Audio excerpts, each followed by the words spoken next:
Yo, what's poppin'? It's Tommathan, and I'm here to do my weekly recap of Contenders Korea. Run it back. This time we got week two, and compositions seemed a bit more diverse to me for individual teams.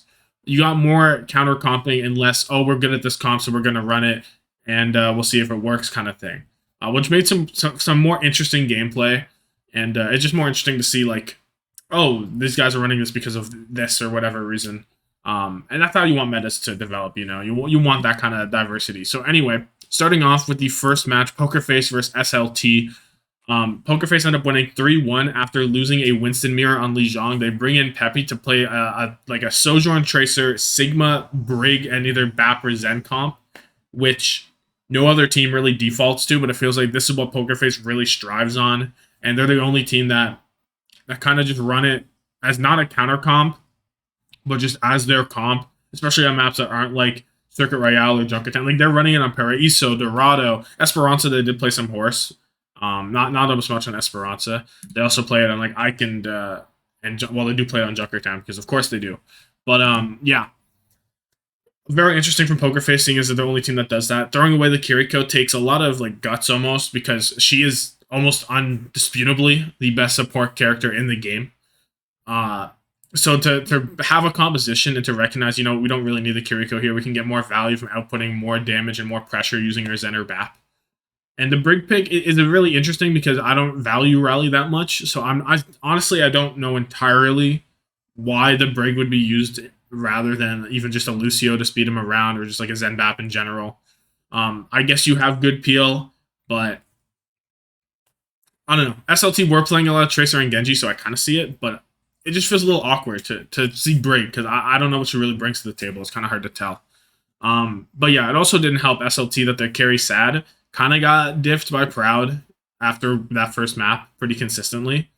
And they even went so far as to put him more on the Tracer and the Sombra on the last two maps. And if you're taking your carry off of the carry maps, that's never really going to work out well for SLT. So yeah, just interesting stuff from Poker Face, and they kind of climbed a rank in my mental power rankings right now, I think. And then we go on to SPG versus O2 Blast. So SPG were one of the teams that were rocking that hog comp, right? They were pretty much religiously rocking it in week one.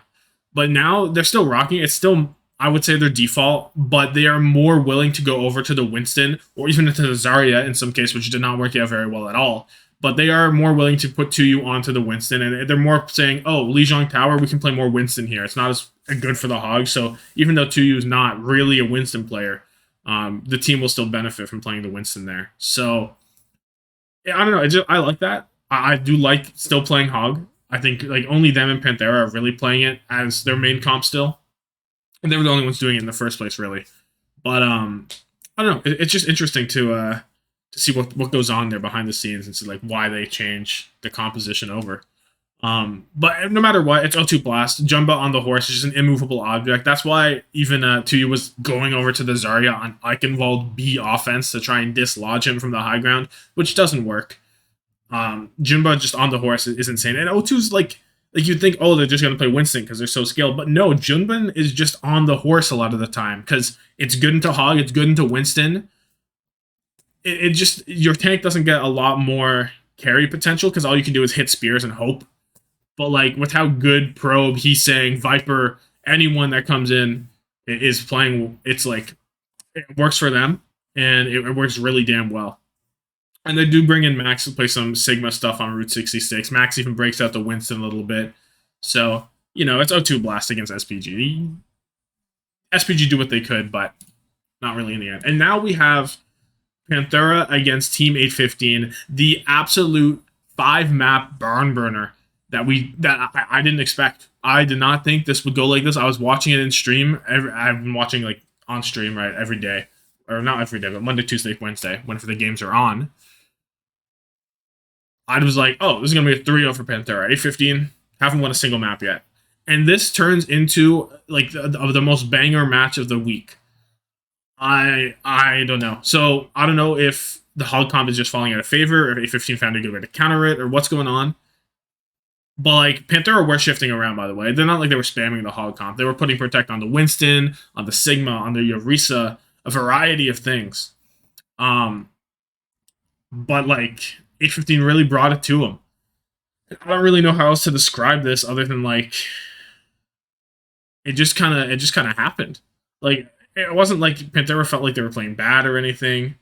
They lose Oasis. It was a very close Oasis, mind you, extremely close Oasis. I think Panthera aren't quite good enough at the Winston comp still, and that kind of hurts them in this matchup whenever they play into the Orisa. Like 8-15, they put Donghack on the horse, and he's just kind of like being that guy, chilling on the horse, right? Um, and it felt like that whenever they go to the Winston comp, they weren't able to like really get enough value from it, and just in general, because Hidden and Nice are pretty good, right? I think that's not a surprise. It's a pretty good team. Are a good team, I think. Um, but 8-15 were able to lay down the law on Oasis. They were able to take the Circuit Royale map with Develop and Tugin compared to Nice and Hidden on the snipers. And honestly, that's reasonable. They also brought in Attack, so you had Attack versus Protect on Circuit Royale, which is always funny to watch. Or not funny to watch, but just funny to hear. And they were able to take the Circuit Royale map, which was also very close. Actually, Panthera just didn't know how to defend past A. It was really upsetting. But yeah. And then Eichenwald and the other maps in general, Panthera did look like the generally better team. I don't know. These other two maps just kind of took them by surprise, it felt like. But anyway, Hog Comp wins on Ike, and they go to the Winston Comp of Coliseum. They're able to beat the Orisa Comp on the Winston Comp there. Donghack even went onto the ball, which did not work out very well. They were only able to win fights when he had mines, basically. So that's not really valid enough to really use it. I don't know. I'm not a big Donghack ball enjoyer. I'm not a big Donghack enjoyer in general, but yeah. And then Busan, they break out the Hog Comp again. And this time it does the job. So I don't know. Just a really weird series, and 8-15 doesn't really show anything like that again. They lose to Poker Face immediately the next day, and then they lose to SLT immediately. So I don't know if they just had a good game, if they had an off game. It was weird, but it was a good match to watch. And then we have more Poker Face against 8-15, where Poker Face, they're still playing the Sigma stuff. They're doing their thing. At 8-15, they just spam the Winston this time because I guess the Orisa doesn't beat the Sigma, which makes sense. Sigma just can free fire on her. The Spear's not going to do anything. You can't really run on him. Winston would be more beneficial in that sense. And they just kind of go to town and simply win this one. They bring in Attack for Junkertown, but Pepe goes to work. And neither team really uses the Kiriko very much. Team A15, or on the Sigma at least. But Team A15 actually did go over to the Ana a little bit with their Winston comp, which doesn't make a lot of sense to me. I feel like the Kiriko would still get more value, but no idea. But didn't work out anyway. Then we get SLT versus Team Diamond. Team Diamond still just running it down with the Winston comp a lot of the time. They did break out a little bit of ball in Junkertown, like trying to do like a Shanghai Dragons kind of thing, where they set up everyone behind and they go in. But after A, it just doesn't really work out. And then SLT also playing the Winston stuff, break out the Sigma on Junkertown, which Team Diamond never do, actually. I don't know. Sad goes to town on this team. Team Diamond, I don't know why they are struggling so much. They did play. They were playing Illicit and Sino before, but now they've put Sino onto the Reaper and they're playing Minute on the Sojourn. So I think that's a good change, but it didn't really change anything visibly for them. Still a loss in the end. And then O2 Blast versus Panthera. I was hyping this game up to go crazy, and O2 Blast come out on a Sigma comp. So Panthera have obviously scrimmed them because it makes sense they would. And they respond with a Diva comp. And from that moment, you're like, what is going on here? And the Sigma comp from O2, Max just puts in so much work. They shut down Panthera on the Hog. The Diva doesn't do anything on Nepal Village because, like, I don't know what you would even do on Diva. I don't know how Diva would benefit over a Winston in this situation. I think it's just protect and not confident on the Winston. And so the Sigma comp goes crazy because Winston is what beats Sigma, right? And the other compositions don't really. So, like, they try the Roadhog in the end. They always, like, end up going back to the Roadhog, and it never really works out.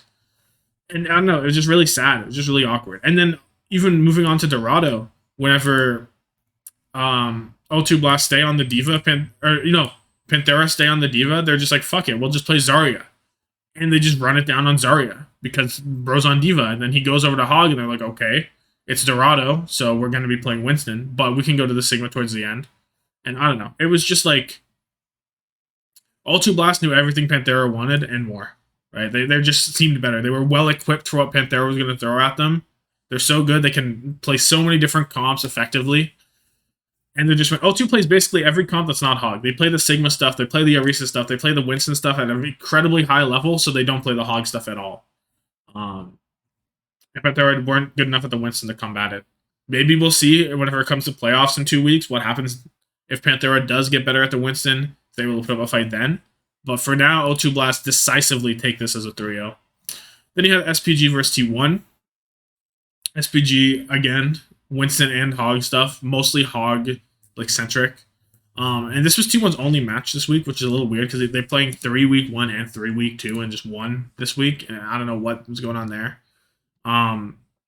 But they didn't really have it together. They were playing mostly the Orisa, and then whenever they did go to the Hog, you would get SPG going over to the Winston, or not the Hog. Whenever T1 would go over to the Orisa, you get SPG going over to the Winston again and things like that.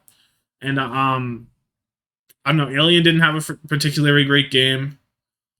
And then once that's done, you had Cleston playing a bunch of Tracer too. I don't know. It just felt like T1 were trying out different things. And they want to shift away from just running it down on Winston, but because you're playing Cleston, he's not really a flex DPS player at all. On the Reaper, it's like, sure, you can play Cleston on the Reaper and get away with it. But once you start putting him on Tracer, it just felt wrong. And it feels like they're very much limited to one comp, and they're not all inning on it. Like, I don't know why Arpen was on Horse more than he was on Winston, it felt like. I don't know, just awkward stuff there. They basically convinced SPG to play more Winston, but it's not like they were any worse off for it in this specific matchup. And then you get 815 versus SLT. SLT take this one pretty handedly. Sad comes back to live. Whenever he's playing against Develop on the other side, Sad can just go to absolute town, be the carry that he is. In 815, they try out the ball stuff again on Route 66, some weird stuff. I don't know. It feels like when they're in panic mode, they just say, Donghack go ball, or Donghack just locks the ball, and I don't rate it very much. And then the most tragic match of the day, of the week, Team Diamond versus O2 Blast. This was cruel and unusual punishment. To put it into perspective, Team Diamond on Circuit Royale barely pushed to the first bridge, or the bridge in general on A. And O2 Blast was just sitting on the corner spawn camping on the Sigma comp. Like they barely had any kills. Team Diamond hardly killed them. I'd be surprised if they had 2 kills this entire way through. It was just absolutely brutal. O2 Blast massacred them on the Winston, on the Orisa, on the Sigma. It didn't matter whatever the hell they wanted to play. Team Diamond were just stuck. To no one's surprise. To just no one's surprise. But yeah, that's going to be my overall recap. Sorry if that's a little messy. It's kind of, I don't care. It's a little messy, but we run it. But yeah, be sure to come check out my streams where I just watch the matches and just kind of hang out. Talk about Overwatch League, talk about Contenders, anything. Yeah, I'll be doing those next week again, probably. Anyway, have yourself a good one. And deuces. Thank you so much for watching. Like and subscribe.